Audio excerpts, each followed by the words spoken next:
Malalapit na naman yung maraming kainan. Dahil magpapalit na naman ng taon eh.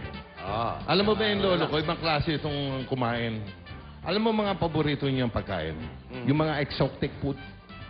Exotic, ha? Oo, yung mga. Kagaya nung isang beses. Spell exotic. Exotic. E-X-O-T-I-C.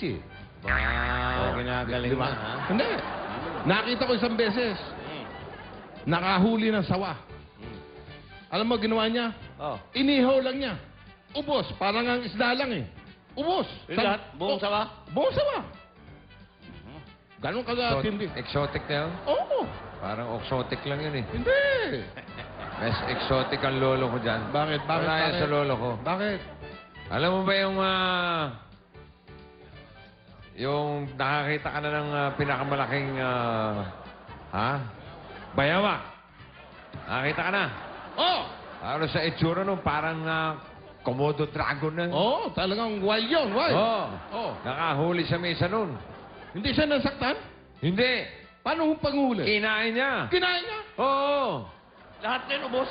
Ubus. Pati balat. Pati balat, buntot Oo, na. yun ang exotic na kumakain. Hindi raw wild yun nahuli. Tapos kinain? Pati balat. Pati yung mga kuko. Ubus. Ubos! Ubus.